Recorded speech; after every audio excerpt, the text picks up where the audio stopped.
நீங்கள் எடப்பாடியை உடைச்சிட்டு வந்தால் நீங்கள் எதிர்பார்க்கக்கூடிய அமைச்சரவை பதவியை நான் தருவேங்கிறது தான் அந்த என்கரேஜ்மெண்ட்டோட நோக்கம். அது நேரத்தையே நான் சொன்னது தானே, அண்ணாமலை நீக்கம் அந்த வாக்குகள் வந்து விஜய்க்கு போயிருக்கு. நான் சீமானுக்கு போகணும்னு எதிர்பார்த்தேன், விஜய்க்கு போயிருக்கு.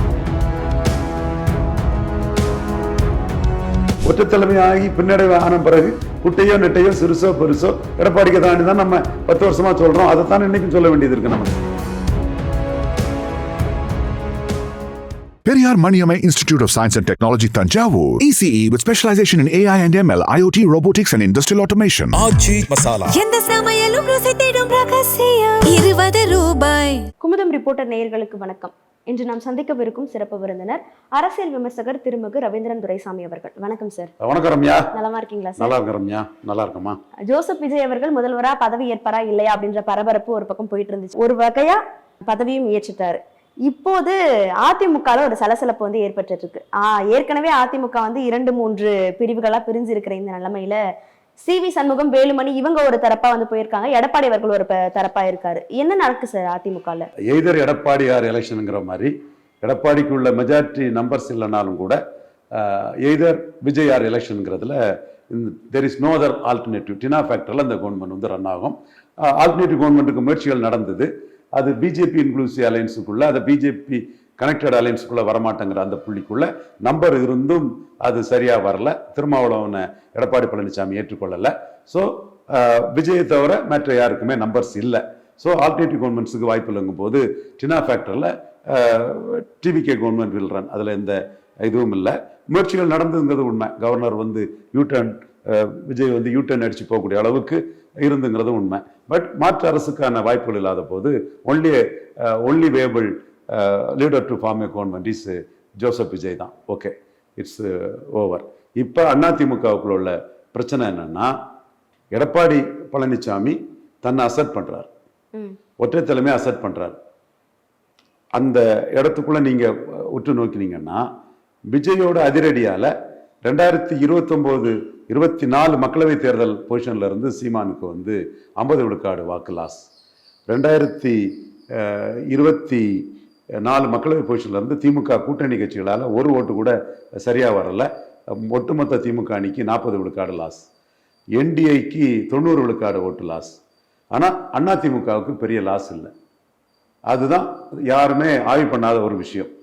அப்போ அவருக்கு மட்டும் ஏன் பாராளுமன்ற தேர்தலில் அவர் தலைமையில் எடுத்த 20 ஆல்மோஸ்ட் அவர் மெயின்டைன் பண்ணிட்டாரு, செங்கோட்டையம் எல்லாம் போன பிறகு. அப்போ அதுக்குள்ள ஒரு சூட்சமாக இருக்குது. அந்த சூட்சமத்தின் அடிப்படையில் அவர் நான் தான் அதிமுகன்னு தெளிவாக நிற்கிறாரு. நான் முடிவெடுத்தபடி தான் நினைக்கிறாரு. அந்த இடத்துக்குள்ள அவர் திருமாவளவனுக்கு விட்டு கொடுத்து ஒரு வாய்ப்பை கூட பார்க்க விரும்பல. அப்படி திருமாவளவனை சிஎம்மா சொன்னால் அந்த அமைச்சரவையில் வேலுமணி, CV சண்முகம், மற்ற விஜயபாஸ்கர் இவங்கெல்லாம் பவர்ஃபுல்லாக இருப்பார், இவர் பவர் இருக்காது, அவங்க பவர் ஆகி நம்மளை சேலஞ்ச் பண்ணுவாங்கன்னு அவர் நினச்சிட்டார். யாரும் அவரை சேலஞ்ச் பண்ணாமல், நான் ஏற்கனவே சொன்னேன், கவுண்டர் பண்ணுவார், எய்தர் எடப்பாடியார் எலெக்ஷன் பிடிச்சதை விட மாட்டார். 10 வருஷத்துக்கு முன்னே நான் சொல்லியிருக்கிறேன், இப்போமா அதுதான் சொல்கிறேன், பிடிச்சதை விட மாட்டார். பட் அது பலகீனப்படுமா? கண்டிப்பாக வந்து வேலுமணியால் பலகீனப்படும். வேலுமணியால் வந்து கொங்கு மண்டலத்திலையும் அந்த கோயம்புத்தூர் டிஸ்ட்ரிக்ட்லையும் கண்டிப்பாக பலகீனப்படும். வேலுமணிக்கு வந்து தமிழ்நாடு ஃபுல்லாக ஒரு நெட்வொர்க் இருக்குது. CV சண்முகத்துக்கு வன்னியர் பெல்ட்டுக்குள்ள ஒரு நெட்வொர்க் இருக்குது, அவரால் பலகீனப்படும். தென் விஜயபாஸ்கரால் பலகீனப்படும்.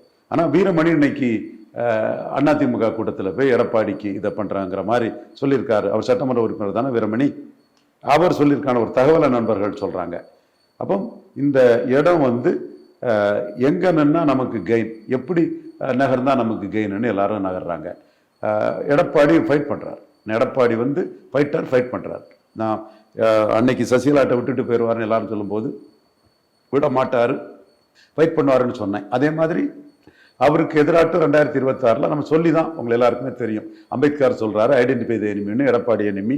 எடப்பாடி ஐயர நாடார் என்ன செய்ய முடியும்னு கேட்ட எடப்பாடியை 24 கன்னியாகுமரி, தூத்துக்குடி, திருநெல்வேலியில் டெபாசிட் அளக்க வச்சோம். இப்பவும் நாடார் பெல்ட்டுக்குள்ளே அவரை பலகீனம் அடைய செய்வோங்கிறத சொல்லி தான் நம்ம செய்தோம். பட் ரியாலிட்டிங்கிறத பார்க்கும்போது தேர்தல் முடிஞ்ச பிறகு அவர் தலைமைக்கு விழுந்த ஓட்டு வந்து அண்ணாமலையை நீக்கின பிறகும், தலைவர் பல் நீக்கின பிறகும், 2 ஜாதி ஆட்சின்னு நாம சொன்ன பிறகும், தென் மோடி வந்து அவரை சீஃப் மினிஸ்டர்னு சொல்லாத பிறகும், விஜய் எம்ஜிஆர் ஜெயலலிதா செங்கோட்டையனை வச்சு ஒரு அதிரடி தாக்குதல் பண்ண பிறகும் அவர் வந்து ஆல்மோஸ்ட் எடுத்த ஓட்டு வந்து அவர் தலைமைக்கு விழுந்த ஓட்டு. ஸோ அந்த இடத்துக்குள்ள அவர் நிற்கிறாரு. அதனால வந்து தன் தலைமை தான்ங்கிறதுல நிற்கிறாரு. மற்றவங்க பொறுத்த வரையில என்ன பார்க்குறாங்கன்னா 3வது இடத்துக்கு கட்சி போயிட்டு ஆல்டர்னேட்டிவா இருக்கிறது ஸ்டாலின் தான். ஃபர்ஸ்ட் நம்பர் 1 லீடரா விஜய் இருந்தாலும் 2வது இடத்துக்குள்ள ஸ்டாலின் தான் நிற்கிறாரு. 3வது தான் இவர் இருக்கணும் போது 3வது இடத்துக்கு போன பிறகு இவரால் எப்படி இனிமேல் ஆட்சி அதிகாரத்துக்கு வர முடியும், 5 வருஷம் இருக்கலாங்கிற எண்ண ஓட்டம் மற்ற வேலுமணி மற்ற எல்லாத்துக்கும் இருக்குது. இதில் தான் இந்த டிஃபரன்ஸ் ஆஃப் ஒப்பீனியன் இதில் வந்து உருவாகி இது பிரச்சனையாக ஓடிட்டு இருக்கு. அதிமுக சென்டிமெண்ட்டை ரெட்டலை எம்ஜிஆர் ஜெயலலிதா அந்த சென்டிமெண்ட்டை எடுக்காமல் ஃபைட் பண்ணால் பிசில் அவுட் ஆயிடுறாங்க.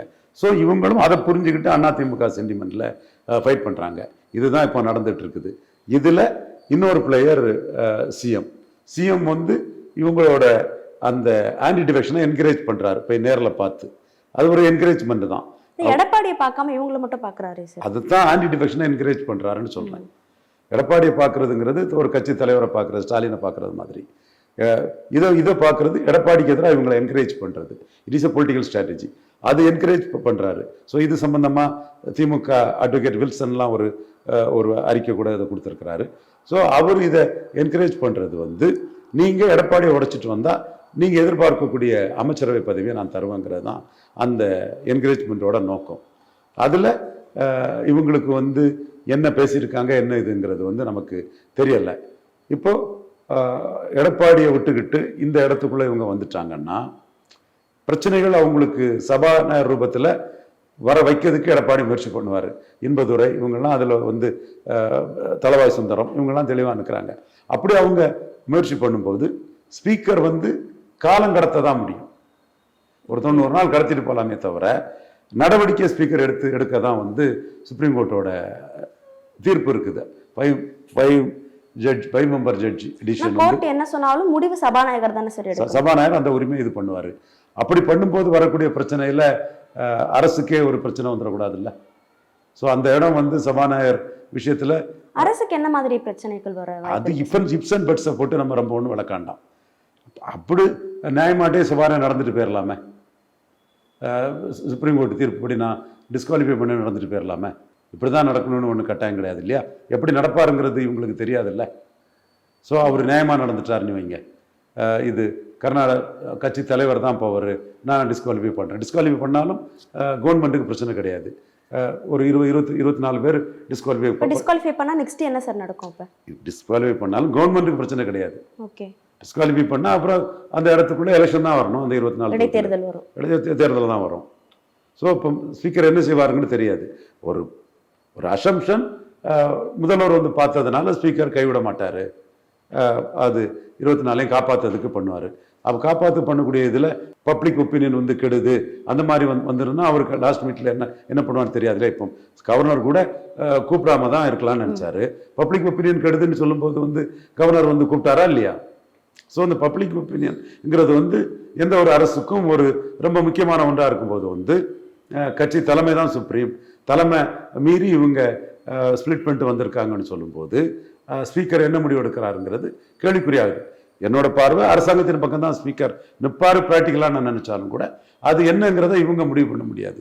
ஸோ இப்போ இவங்களும் வீரமணி போனது மாதிரி எம்ஜிஆர் சென்டிமெண்ட், அதிமுக சென்டிமெண்ட், ரெட்டேல சென்டிமெண்ட்னு இது ஓடிட்டு இருக்கு. இது ஒரு 90 நாள் ஓடும்னு நினைக்கிறேன். 90 நாள் கிட்ட தான் ஓடும். 90 நாள் தான் ஓடும். அப்போ அதுக்கு மேலே சார் 90 நாளில் ஸ்பீக்கர் என்ன முடிவு எடுக்கிறாரோ அதை வச்சு அதுக்கு மேலே அந்த ஓட்டம் நடக்கும். சார் இப்போ இடையில பேசுகிறப்ப சொல்லியிருந்தீங்க எடப்பாடி அவர்களுக்கு அவரை வச்சு தான் இப்போ இந்த வாக்கு வந்திருக்கு அப்படின்னு சொல்லியிருந்தீங்க. அது அவரை வச்சு அப்படின்னு எடுத்துக்கிறதா, இல்லை இதுக்கு முன்னாடி அம்மா இருந்தாங்க, எம்ஜிஆர் அவர்கள் இருந்தாங்க, இல்லை கட்சிக்காக வாக்குகள் வந்து செலுத்தப்பட்டது அப்படின்னு எடுத்துக்கிறதா? கட்சிக்காக செலுத்தப்பட்டாலும் கட்சி அவர் தானே. டெட் லீடர் கனாட் லீட் பார்ட்டிங்கிறது உண்மையான ஒரு விஷயம். இப்போ அவர் தலைமையில தானே வந்திருக்கு. செங்கோட்டையன் எடுத்தாரு, நான் 2 ஜாதி கட்சின்னு எடுத்தேன். நாடார் பல்ட்டுக்குள்ளே போய் எடப்பாடி வந்து சேர சோழ பாண்டியர் தென்னிந்தியாவை ஆண்ட அரச மறைமுறைன்னு ஜெயலலிதா சொன்னதை ஓபிஎஸ் சொல்லியிருக்கிறாரு. எடப்பாடியான் சொல்லலைங்கிறத எல்லா கிராமங்களையும் போய் பிரச்சாரம் பண்ணோம். தென் விஜய் செங்கோட்டையனை கூட்டிகிட்டு வந்து எம்ஜிஆர் ஜெயலலிதான்னு ஒரு அதிரடி தாக்கல் நடத்தினார். எல்லா தாக்குதலையும் மீறி அவர் பார்லிமெண்ட்டில் எடுத்த ஓட்டை ஆல்மோஸ்ட் எடுத்துட்டாருன்னா அதுக்கு கான்ட்ரிபியூட் பண்ணது அவர் பேன் தமிழ்நாட்டில் அவர் தான் தலைமை. லோக்கலில் கரூரில் எம்ஆர் விஜயபாஸ்கர் கொஞ்சம் கான்ட்ரிபியூட் பண்ணியிருப்பார். ஆனால் அவர் கூட உலகநாதனா கமலக்கண்ணனா இவனும் ஒருத்தர் வந்து எம்ஆர் விஜயபாஸ்கருக்கு எதிராக அதிரடி அரசியல் நடத்தி போய் அங்கே ஸ்ட்ராங்காக நிற்கிறாரு கரூரில் கூட. தென் கோயம்புத்தூரில் வேலுமணி கான்ட்ரிபியூட் பண்ணியிருப்பார். அவருக்கு கொஞ்சம் தாண்டி பரவலாட்டம் அவருக்கு ஒரு இமேஜ் இருக்க தான் செய்யுது. வன்னியர் பெல்ட்டுக்குள்ளே சிவி சண்முகம் கான்ட்ரிபியூட் பண்ணியிருப்பார், வீரமணி கான்ட்ரிபியூட் பண்ணியிருப்பார். நான் மறக்க வரல. பட் பேன் தமிழ்நாடு இமேஜ் அவரை தவிர யாருக்கு இருக்கு? நமக்கு பிடிக்குது பிடிக்கலங்கிறது வேற. Fact is fact. எதுனாலும் இப்போ விஜய் 35 விழுக்காடு வாக்கு எடுத்துட்டாருன்னா ப்ரூவ்டு லீடர், தட்ஸ் ஆல். எம்ஜிஆருக்கு அடுத்தபடி அவர் தான் அதிக ஓட்டு ப்ரூவ் பண்ணியிருக்கிறாரு. எம்ஜிஆரோட 5 விழுக்காடு கிட்ட நேர்லி அதிகம் எடுத்திருக்கிறார். பட் அவருக்கு மெஜாரிட்டி இல்லைங்கிறதும் உண்மை. Both are true. இந்த இடத்துக்குள்ள எடப்பாடி பழனிசாமி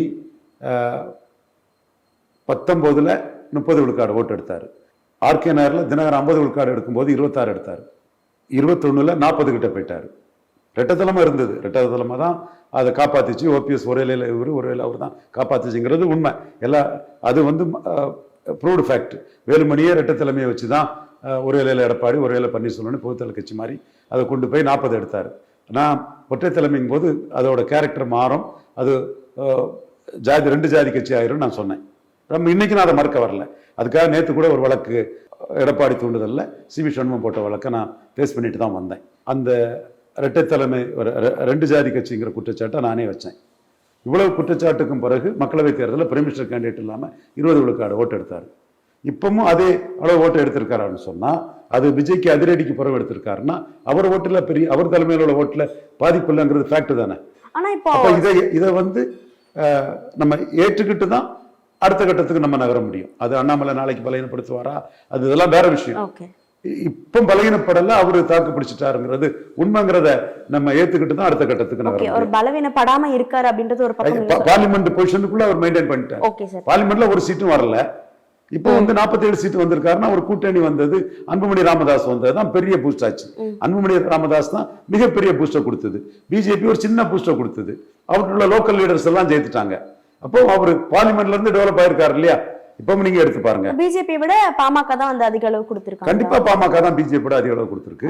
அண்ணாமலையால அந்த ஓட்டு டிரான்ஸ்பர் ஆகாது நான் சொன்ன பிறகு, அன்னைக்கும் அன்புமணி டிரான்ஸ்பர் பண்ணுவார்னு சொன்ன பிறகு இன்னைக்கு நான் மாத்தி மறிச்சு பேசினா அது எப்படி நியாயமாகும்?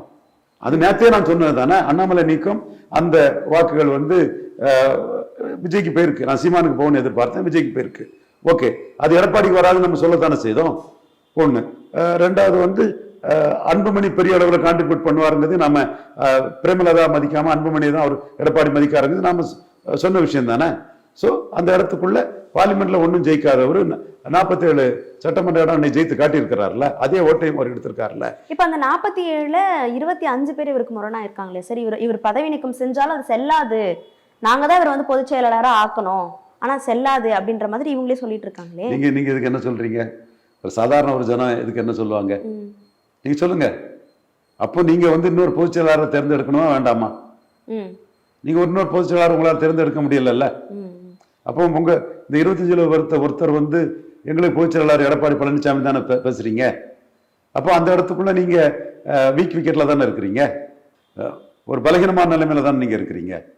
ஸோ ஒரு வேளையில at A stretch on one occasion 32 வந்துன்னா கூட நீங்க தனி குழுவா உங்களுக்கு அங்கீகாரம் கொடுத்திருப்பாரு சபாநாயகர். இப்ப நீங்க வந்து அவங்கள நீக்கணும்லாம் சொல்றீங்க. அப்போ இதெல்லாம் வரும்போது கவர்மெண்ட்டுக்கு இமேஜ் என்ன ஆகும், சபாநாயகருக்கு இமேஜ் என்ன ஆகும், எல்லா எல்லா விதமான கோணங்கள்லையும் ஒரு விஷயத்தை அணுக வேண்டியது இருக்குது இல்லை. நீங்க வந்து உங்க பிடியை நீங்க எடப்பாடிட்ட கொடுத்துட்டீங்க, தப்பு. ஒற்றை தலைமைன்னு கொடுத்தது நீங்க, புடிய வச்சவர் உங்ககிட்டயே வரம் கொடுத்தவங்களையே போட்டு பார்க்குறாரு. இது வந்து அரசியல்ல நடக்கத்தான் செய்யும். அப்போ ஒற்றை தலைமையா இல்லாம வேற எப்படி சார் அதை அணுகி இருக்கணும்னு நினைக்கிறீங்க? இரட்டை தலைமையை கண்டினியூ பண்ணியிருக்கணும். இவ்வளவு தொல்லையும் வந்திருக்காது, எதுவும் வந்திருக்காது. அது வந்து பொதுத்தலை கட்சியா நின்றுருக்கும். 33 விழுக்காடு எடுத்ததுக்கு ஒரு 30 விழுக்காடாவது நின்றுருக்கும். ஒற்றை தலைமையானது தான் இவ்வளவு பின்னடைவுக்கும் காரணம். ஒற்றை தலைமையாகி பின்னடைவு ஆன பிறகு குட்டையோ நெட்டையோ சிறுசோ பெருசோ எடப்பாடிக்கு தாண்டி தான் நம்ம 10 வருஷமா சொல்றோம். அதை தான் இன்னைக்கும் சொல்ல வேண்டியது இருக்கு நமக்கு. ஸோ இந்த ஓட்டு எடப்பாடிக்கான ஓட்டு, எடப்பாடி தலைமைக்கான ஓட்டு. ஏரியா வைஸ் சின்ன பாதிப்பை ஏற்படுத்தும். தமிழக அளவில் எடப்பாடியை வந்து 2026 ஏற்றுக்கொண்டவங்க தான் இப்போ ரிவோல்ட் பண்றாங்க. நீங்க வந்து ஒவ்வொரு கட்டத்திலையும் ஒரு ரிவோல்ட் வருது. சசிகலா, டிடிவி தினகரன் ஒரு ரிவோல்ட், அது அதோட மேட்டர் எண்ட்ஸ். ஓபிஎஸ் தலைமை ஒரு ரிவோல்ட். 2026 ஓபிஎஸ் இது matter ends. 26 24 OPS matter revolt ends. 26 Sengottai matter. Sengottai மேட்டரில் உள்ள பாதிப்பு 26ஓட முடிஞ்சு போச்சு. அப்ப 26ல வந்தது எடப்பாடி பழனிசாமி தலைமைக்கு வந்ததுதான். 26ல வந்து அவரை ரிவோல்ட் பண்றவங்களோட க்ளவுட் என்னங்கிறது அதுக்கு அடுத்த எலெக்ஷன்லாம் தெரியும். ஒரு உள்ளாட்சி எலெக்ஷன் வந்தா தெரியும். சி.வி. சண்முகத்தோட பாதிப்பு, வேலுமணிக்கு பாதிப்பு. வேலுமணி பெரிய ஆர்கனைசர் தான். இதெல்லாம் உள்ளாட்சி தேர்தல் வந்தாதான் தெரியும். மற்றபடி ஒரு பேன் தமிழ்நாட்டில் அதிமுக தலைவராட்டு 4 எலெக்ஷனை முன்னின்று நடத்தினது அவர் தான். ஒன்ஸ் லீடர் எஸ்டாப்ளிஷ் பாரி அவர்னா அது எடப்பாடிக்கும் பொருந்த தானே செய்யும். ஆனாலும் அவர் தலைமையில வந்து அவர் வின் பண்ணல. அவர் தலைமையில வந்து அவரே வந்து முதல்வரா வந்து தேர்ந்தெடுக்கப்படாத ஒரு சூழல் தானே சார் இருக்கு. கண்டிப்பா நான் அவருக்கு ஆதரவா பேசுறேன்னு எடுக்காண்டாம். அவருக்கு எதிராக டிக்ளேர் பண்ணி களமாடணும் தான். பட் உண்மையை சொன்னாதான் அதை தாண்டி போக முடியும். Accept the reality and right to go beyond that. Annamalai அவர் அடிச்சது என்னால ஏத்துக்க முடியல. இன்னும் சொல்றேன், அண்ணாமலை அவர் அடிச்சது என்னால ஏற்றுக்க முடியல. பட் அவரை பற்றிய உண்மைகளை நான் சொல்லலைன்னா நான் வந்து ஏமாளியாக நேரிடும். So one must be very alert in politics. கண்ணெதிர கூட உண்மையை நம்ம சொல்லித்தான் தீரணும். ஸ்டாலின் தோத்தாரு, சீமான் மோசமா தோத்தாரு, விஜய் பெரிய அளவில் ஒன்றும் லீடு எடுத்து ஜெயிக்கல. சிஎம் கேண்டிடேட்டா 92,000 ஓட்டு எடுத்து ஜெயித்திருக்கிறார். 1-2 ஓட்டு இல்ல. விஜய் 2 தொகுதியிலும் ஜெயித்துட்டாரு, மற்ற 2 சிஎம் கேண்டிடேட்டும் தோத்துட்டாங்க. இவர் வந்து 92,000 ஓட்டு எடுத்து ஜெயித்திருக்கிறார். எடப்பாடி தொகுதி. ஆமா, அது ஏன்? அது எப்படி இந்த விஜய் காலையில 92,000 ஓட்டு எடுத்து எப்படி ஜெயித்தாரு? இல்ல, விஜயோட கேண்டிடேட் அங்க நிக்கல. நின்னு இருந்தா வந்து இவர் இந்த அளவுக்கு எடுத்திருக்க மாட்டாருன்னு ஒரு பார்வை வைக்கப்படுது. வட தமிழகத்துல 10க்கும் மேற்பட்ட மக்களவை தொகுதியில் விஜயோட அதிக ஓட்டு எடப்பாடி தலைமையிலான அணிக்கு இருக்கு. 12 மக்களவை தொகுதியில இருக்குது. அப்போ அங்கங்க போச்சு. நீங்க திருவண்ணாமலை, வெள்ளூர், தர்மபுரி, சேலம் எடுத்து பாருங்க. விஜய் எடுத்த ஓட்டு, திமுக எடுத்த ஓட்டு, அண்ணா திமுக எடப்பாடி தலைமையில என்டி எடுத்த ஓட்டு, கரூர்ல என்டிக்கு தான் ஓட்டு அதிகம். சோ அப்ப இதுக்கு என்ன பதில் சொல்றீங்க நீங்க? சோ அந்த எடப்பாடி வெற்றி அவர் 10.5 கொடுத்து வன்னியர்களை வெற்றி. வன்னியர்கள் தெளிவா நின்னாங்க, நன்றி உணர்வோட நின்னாங்க. எப்படி கலைஞரை 77ல காப்பாத்தினாங்களோ அதே மாதிரி எடப்பாடிய 24லயும் காப்பாத்திருக்காங்க, 26லயும் வன்னியர் காப்பாத்திருக்காங்க. இதான் உண்மை. வன்னியர் கம்யூனிட்டிக்கு தனித்தன்மையில தான் அவரு இந்த தாக்கு பிடிச்சு நிற்கிறாரு. இது ஃபேக்ட். வன்னியருக்கு தனித்தன்மையை நான் மறைச்சிட்டு பேசினோம்னா ஏதோ நான் மறைக்கிறேன்னு அர்த்தம். அது ஏன் நமக்கு மறைக்கணும்? ஓகே, இப்ப இந்த ஆட்சியில வெள்ளாள கவுண்டர் கூட அவருக்கு அந்த அளவுக்கு போடல. அது அண்ணாமலை ஒரு காலி பண்ணதும் செங்கோட்டையன ரிவோல்ட்டும் அது ஒரு காரணமா இருக்கலாம். இப்ப இந்த ஆட்சியில தான் விஜய் அவர்கள் ஆட்சி அமைக்க குதிரை பேரம் அதிகப்படியா நடக்கப்படுது அப்படின்னு சொல்லி ஒரு விமர்சனம், குற்றச்சாட்டு சட்டசபையிலே எழுது சார். இது எப்படி பாக்குறீங்க? தமிழ்நாட்டில் மைனாரிட்டி கவர்மெண்டா வந்தது இந்த கவர்மெண்ட் தான். சிங்கிள் லார்ஜஸ்ட் பார்ட்டியா தான் விஜய் இருக்கிறாரு. அப்சல்யூட் மெஜாரிட்டி இல்லை. அப்போ அவரு ஆட்சி அமைக்கிறதுக்கே முதல்ல ஸ்டாலினை முதல்வராக சொன்ன 13 பேருக்கு ஆதரவு அவர் பெற்றிருக்கிறாரு. 5 பேர் டைரக்டாவே டீச் பண்ணிட்டே வந்துட்டாங்க காங்கிரஸ்காரங்க. துரோகமே அவங்களுக்கு வழக்கம். அந்த துரோகத்துக்கு 29 மக்கள் தமிழ்நாட்டில் பதிலடி கொடுப்பாங்கன்னு நான் எதிர்பார்க்கிறேன். அடுத்து வந்து ஒரு 8 பேர் நாங்க இந்த படைப்பா காமெடி மாதிரி நாங்க ஸ்டாலின் கூட தான் இருக்கோம், ஆனா ஸ்டாலின் சொல்லி இந்த அரசு ஆதரிக்கிறோம்னு நாளைக்கு இந்த அரசு கூட போவாங்க. அவங்க 8 பேர் சிபிஎம் சிபிஐ அவங்க வெளியில இருந்து ஆதரவு கொடுப்பாங்க. இந்தியன் யூனியன் முஸ்லீம் லீக்கு விடுதலை சிறுத்தைகள் 8 பேர். இல்ல, விடுதலை சிறுத்தைகள் இன்னும் உறுதியா சொல்லலையே சார். வெளியில இருந்து ஆதரவுன்னு சொல்லியிருக்காங்க. ஓட்டு போட்டுட்டாங்கல்ல. அப்ப ஸ்டாலின் முதல்வரா சொல்லி வெற்றி பெற்ற 15 பேர் தான் விஜய்க்கு வந்து சட்டமன்ற வளாகத்துக்குள்ள நம்பிக்கை வாக்கெடுப்புல ஆதரவு கொடுத்திருக்காங்க. அதே மாதிரி எடப்பாடி முதல்வரா சொல்லி வெற்றி பெற்ற 24+1 அந்த 25 பேரும் ஆதரவு கொடுத்திருக்காங்க. இது தமிழ்நாட்டில் இதுவரை இல்லாத ஒண்ணு. 52 இது கூட சிங்கிள் லார்ஜஸ்ட் பார்ட்டியா வந்தது. வேற கிளைமே இல்லை. சுயேட்சைகள் ஆதரவுல அது வெற்றி பெற்றாங்க. அதுல பெரிய இது ஒண்ணும் இல்லை. இதுல குதிரை பேரம் இந்த குற்றச்சாட்டுங்க வந்து தினகரன் ரொம்ப பெரிய அளவுல அடிக்கிறார். அவரை நம்பி ஜெயித்த ஒருத்தர். அது பல முரண்பாடுகள், குழப்பங்கள் அதுக்குள்ள இருக்கு. பிரேமலதா அம்மையாரும் கேட்டுறாங்க, யாரு முகத்தை மூடிட்டு போனாங்க கேள்வியை வந்து பிரேமலதா அம்மையாரும் கேட்கிறாங்க. அதிமுக ரிபல்ஸை வந்து முதலமைச்சரே போய் பார்த்திருக்கிறாரு. ஸோ அப்போ குதிரை பேரங்கிறது தமிழ்நாட்டுக்குள்ள இந்த இதுக்குள்ளதான் பெருசா இருக்குது. ஏற்கனவே எடப்பாடி ஆட்சியில அந்த குற்றச்சாட்டுகள் இருந்தாலும் கூட அது சசிகலா குடும்பத்துக்கு விசுவாசமா ஆட்சியை கவிழ்க்க போறோம்ங்கிற ஒரு சூழல் வரும்போது நான் அப்போ சொன்னேன், ஸ்டாலின் இந்த நம்பிக்கையில்லா தீர்மானம் கொண்டு வந்தாதான் கவர்மெண்ட் விடும். கவர்மெண்ட் விழுந்தா எல்லாரும் தினகரன் பின்னாடி ஓட்டிக்கிட்டு எடப்பாடியோட பவர்ஃபுல் தினகரன் ஃபேமிலி வந்து ஸ்டாலினை எதிர்ப்பாங்க. ஸோ ஸ்டாலின் நம்பிக்கையில்லா தீர்மானம் கொண்டு வர மாட்டார், கவர்மெண்ட் விழாதுன்னு சொன்னேன். இப்போ ஸ்டாலின் வந்து இன்னைக்கு என்ன சொல்றாரு, எந்நேரம் வேணாலும் கவர்மெண்ட் கவிழலாங்கிற ஒரு கருத்தை சொல்றாரு. இது அவர் தொண்டர்களை உற்சாகப்படுத்துறதுக்கும் அரசு அதிகாரிகளை வந்து ஒரு சமன்படுத்துறதுக்கும் சொல்லக்கூடிய ஒரு டாக்டிக்கலா ஒரு 6 மாசம் ஏதோ பண்ண மாட்டோம்னு சொல்லியிருக்காரு, இப்படியும் சொல்லியிருக்காரு. எப்படி புரிஞ்சுக்கிறது சார் இது? அது தானே ஒண்ணு கூட ஒரு கணக்கு போடலாம். நீங்க 2006ல் ஓகே கலைஞர் தலைமையில நடந்த மைனாரிட்டி கவர்மெண்ட் காங்கிரஸ் ஆதரவு இருந்து கலைஞர் முதல்வர் தான் ஜெயித்தாங்க. சிபிஎம் சிபிஐ கலைஞர் முதல்வர் தான் ஜெயித்தாங்க. பாமக எல்லார் ஆதரவும் இருந்து இது அன்னைக்கே வந்து 27 மீண்டும் ஆட்சின்னு அதிமுக போஸ்ட் ஓட்டினாங்களா இல்லையா? நீ உனக்கு தெரியாது அதெல்லாம். 27 26ல் வந்தது, இந்த ஆண்டிலே தேர்தல்னு ஓட்டுனாங்களா இல்லையா? ஒரு ஹோப்பை கொடுத்து அரசியல் பண்ணாங்களா இல்லையா? அதே அரசியலை ஸ்டாலின் பண்ணத்தானே செய்வார். தன் கட்சிக்காரங்களுக்கு நம்பிக்கை கொடுக்கறதுக்கும் இன்னும் வந்துருது எலெக்ஷன் சொல்றதுக்கும் ஒரு ஹோப்பை கொடுக்கத்தானே செய்வார். அதுக்கு தக்கன அதிமுக வழக்கறிஞர் அணி கவர்னரை பார்க்கறதுனாலும் சரி, திமுக வழக்கறிஞர் வில்சன் அறிக்கை விடுறதுனாலும் சரி, ஏதோ நடந்துராதாங்கிற ஒரு இதுல அன்னைக்கு 2006ல் கலைஞர் முதல்வர் ஆகும்போது அதிமுக தரப்பு அவங்களுக்கு ஒரு ஹோப்பு கொடுத்த மாதிரி ஸ்டாலின் ஹோப்பு கொடுக்கத்தானே செய்வாரு. ஸோ இது இயல்பான ஒரு அரசியல் நகர்வு தான். ஓகே சார், நிறைய விஷயங்கள் பேசிட்டோம், தொடர்ந்து பேசுவோம். நன்றி. ஓகே. 12 ஆண்டுகளுக்கு ஒரு முறை வரும் உச்ச குரு பெயர்ச்சி உங்களுக்கு யோகத்தையும் லாபத்தையும் அள்ளித்தர, குரு பார்வையால் ஜாதக தோஷங்கள் நீங்கி சந்தோஷம் பெருக, சுபகாரிய தடைகள் அனைத்தும் விலகி சுபிட்சம் நிறைந்திட உங்களுக்காகவே உங்கள் பெயரிலேயே சங்கல்பம் செய்யப்படுகிறது. குமுதம் பக்தி ஸ்பெஷல் நடத்தும் அதி விசேஷமான தனி சிறப்புடைய குரு பெயர்ச்சி மகா யாகம். குரு அருளால் திருவருள் பெற்றிட உடனே முன்பதிவு செய்யுங்கள். 9840909525 அல்லது 8925800556. Periyar Maniamai Institute of Science and Technology, Tanjavur. ECE with specialization in AI and ML, IoT, robotics and industrial automation. எந்த சமையலும் ருசி தேடும் ரகசியம்